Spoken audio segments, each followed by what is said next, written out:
All right, ladies and gentlemen, let's talk about section 4 now. So how do we evaluate and deal with these chemical hazards that exist for us?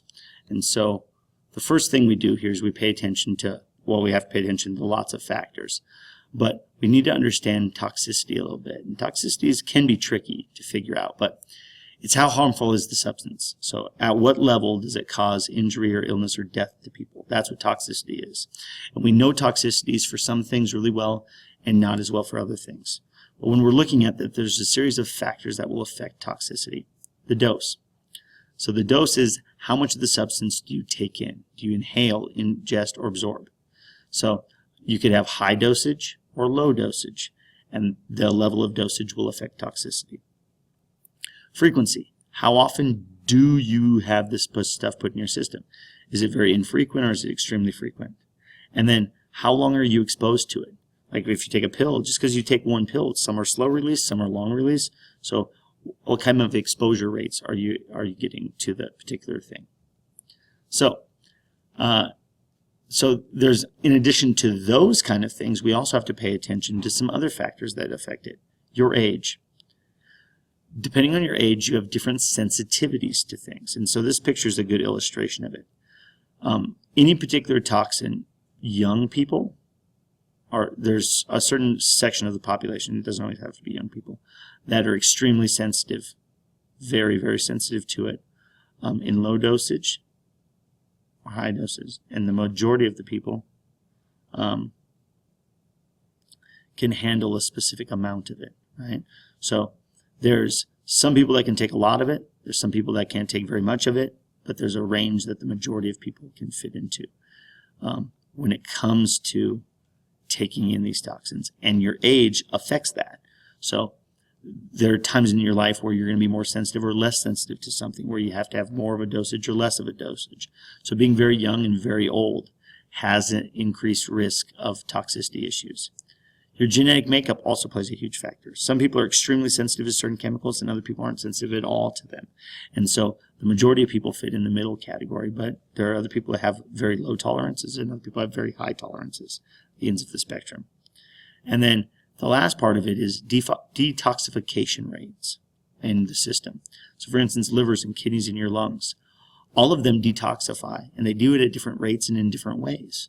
And so for instance, you can only take so much Advil at a given time because the detoxification system for it only allows it to leave your body, and you don't want too much of it in your system, too high a dose, or it'll become toxic to you. Acetaminophen is the same way. It does it, but they do it differently. They use different functions in your system to get rid of those chemicals. And so as a result, you can take Advil and Tylenol and you can overlap the two and not have the same issues as if you took 2 Tylenols or 2 Advils. And so understanding the detoxification system is really important, understanding toxic levels. And then there's another big one that some people forget, and that has to do with solubility. So solubility, what will the chemical dissolve in, what that you're interacting with, has a huge effect on things. Water-soluble chemicals usually have a tendency to be less toxic to people. Now, you can still have toxic water-soluble things, but they can end up in your water supply and in your bodies as a result of that, right? But fat-soluble things will then stay in your body. Water-soluble can usually get flushed out of your system. Fat-soluble will again then stick in your fat body tissues and stay there and not get pushed out. So fat-soluble things have a tendency to linger longer and create more problems for people. And then persistence. How fast does that chemical break down once it's in your body? Some things take forever. Some things happen really quick. Advil, it's a couple hours. Mercury, it is your whole life. It lasts, so it just depends. Other things, there's different types of interactions. We've talked about this interaction once already. So this is especially true with chemicals. Synergistic interaction is when the 2 chemicals that you use, one's bad for you, let's say it's 10 bad for you, and the other chemical you're using is 10 bad for you. So you normally think that you have a total of 20 bads for you. But with synergistic interaction, these 2 come together and they create a greater problem than the 20. They create maybe a 40 or a 50, right? They're creating much more problems. That's synergistic interaction. Okay? Antagonist interactions are certain vitamins and minerals can reduce the harmful things. So if you take this other one because it'll make it less bad for you. So these two terms are important and you should keep them in mind. These terms we've talked about in the past, but refresh your mind. Remember, biomagnification is as it moves up the food chain, it becomes more and more concentrated in the higher levels up in the food chain. Bioaccumulation means it just builds up in your system. So for instance, mercury just will build up in your system and never go away because it's persistent. Biomagnification is if you're in a low food chain versus a high food chain, you'll have more and more mercury in your system the higher you are in the food chain. So both can exist and they do coexist. Okay, so estimating human exposure. How do we do that? We try to figure it out and calculate it based on what you do and where you interact and how you interact. And so when you look at all of those different things, we can create an understanding of what variables are affecting you and what levels and rates of problems we create. And then we make judgment calls about how much chemical of this is allowed in our environment or that or the other thing based on all of these factors. So you really need to do that if you need to, so you can understand how much exposure humans can have to any particular toxin. And then after that, we have response. Okay? This response is how your body reacts to these chemical toxins. And there's responses happen in a couple different ways. So acute exposure, that's when it's just given to you for a little bit of time, not very long at all. Versus chronic exposure, you get it day after day after day after day. So mercury, you're chronically exposed to. Radiation from a nuclear explosion would be an acute exposure. You just get it the day you stand next to the bomb. And then you also can have acute effects and chronic effects. And that doesn't mean just because you have acute exposure, you're going to have an acute effect. That's not true. But acute effect is when it happens for a while and then it goes away, like the flu. And so examples of that, you could get dizzy or cough or vomit or have irritated eyes for a while and then it goes away. And this is usually brief and it happens because you have low dose exposure to things. Chronic issues are when your body is like that forever. It's a permanent, lasting problem. So you can do something that have acute exposure and you can have kidney and liver damage the rest of your life. You could have nervous system damage, cancer, or death for the rest of your life. But you could have it long term. So protecting kids against toxins. Oh, that doesn't sound nice at all, does it? So children breathe more air. They drink more water and eat more food per unit of body than adults do. So if you eat something toxic and your kids eat something toxic, because their bodies are smaller, the dosage for their body weight is higher. So children are more susceptible to problems as a result. They are exposed to more toxins because they're constantly sticking stuff in their mouth, like their fingers and other objects, and that creates problems, especially if you buy toys from China that are full of lead paint.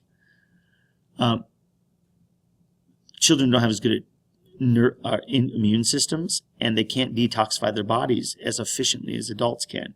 So their toxics can build up in them. And then their bodies are developing, which means because they're developing and changing, they're susceptible to damage of chemicals. So all of those create bigger problems for children when it comes to toxics. So let's talk about the dose response curve really fast. Ooh, exciting.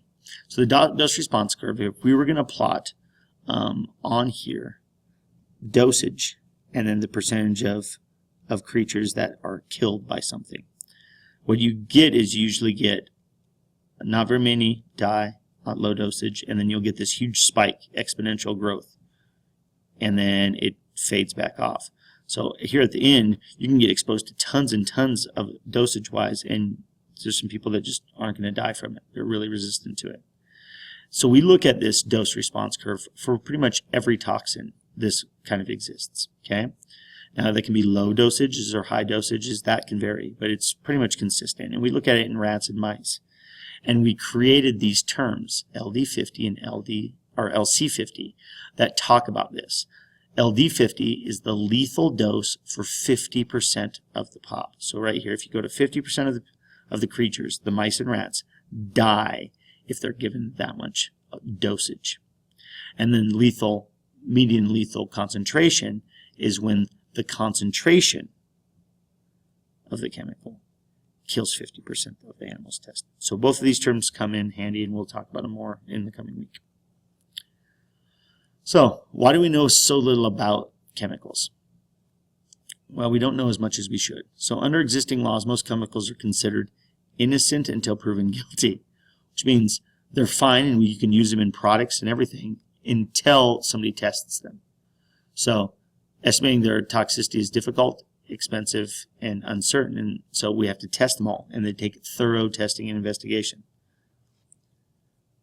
So this is important to know. Toxologists, people who study this, know a great deal about a couple chemicals, but they don't know very much about most chemicals, especially, say, in the plastics industry, for instance. So there's 100,000 registered synthetic chemicals that are used every day from plastics and all kinds of different things, manufacturing. 10% of those have been thoroughly screened for toxicity, and 2% tested are one of the three that we talked about earlier. But only 10%. It means there's 90,000 chemicals that are being used in stuff that you purchase that have never been tested for how toxic they are. Scary. So the federal government does have regulations and does testing, but there's political games that are played with that, and so things aren't tested at the rate necessarily they should, or maybe we need to change the policy of innocent until proven guilty to something else to avoid getting toxicity in the things we use. So, look, 99.5% of chemicals are not regulated at all, and so we need to keep those things in mind. So, a lot of the times we can come back to this thing, okay? So when it comes to things, some people argue that we should use the precautionary principle. Don't use it if you don't think it might not be safe. So new products should be considered harmful until you can prove that they're safe. And that's a real shift in how we do things. And the reason why we haven't done that, basically, is it's all about the almighty dollar. So it's really, really expensive to do things that way. We have to do that way with like drugs, drug testing and stuff like that. And it can take years, decades to get new drugs approved.